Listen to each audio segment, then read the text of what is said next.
Hi everyone, I'm Dr. Kimberly Harrison. Welcome to my vlog. Today's topic is homeschooling the ADHD child. As a clinical psychologist, I think it's first very important to understand the different types of ADHD. Depending on the symptoms, you're going to want to approach homeschooling activities a little differently.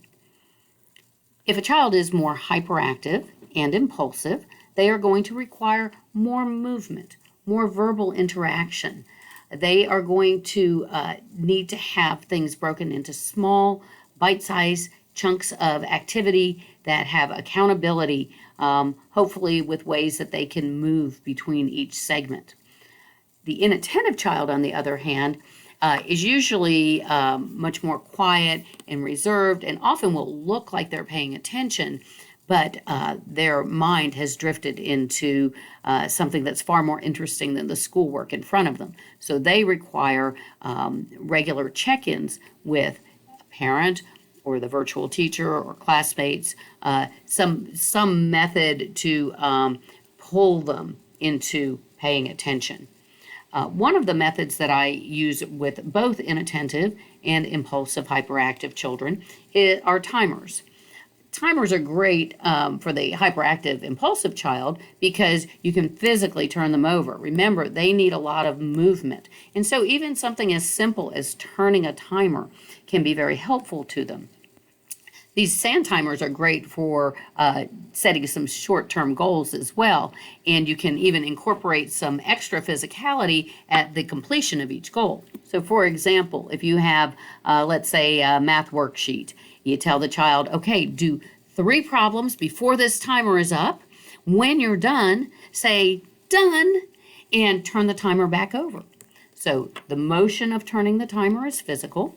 Saying done is verbal, and that hyperactive impulsive child needs to talk. And so that's giving them an outlet for verbalization. That's wonderful. The other thing you could do is when the timer's up, have them run across the room, do a jumping jack, and say done, come back and sit down.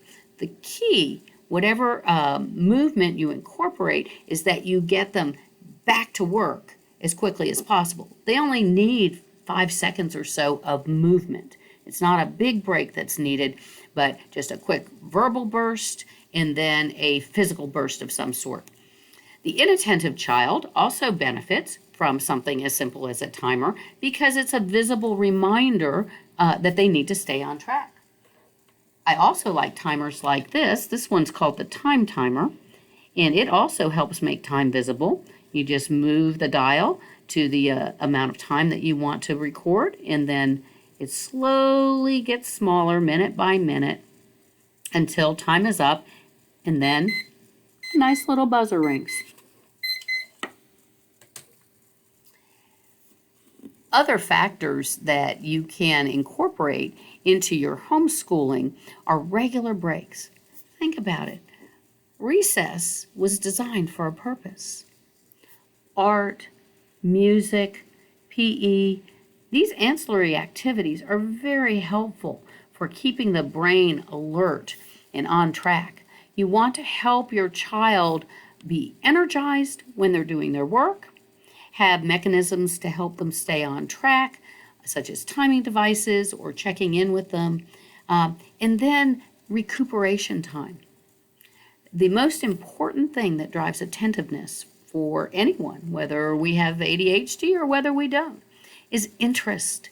Interest drives attention. The subject matter may not be interesting, but following timers, having the opportunity to tell someone, I'm done, I did it, those things are interesting.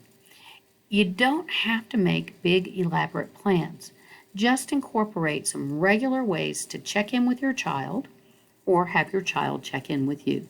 The hyperactive impulsive type child, they're going to be more apt to check in with you. Give them activities so that you know when they finish something. The inattentive child will need you to come into their world a little more to check in. You've got this. I'm Dr. Kimberly Harrison. I usually hang out at the Conative group in Houston, Texas. I hope to see you again soon. Bye.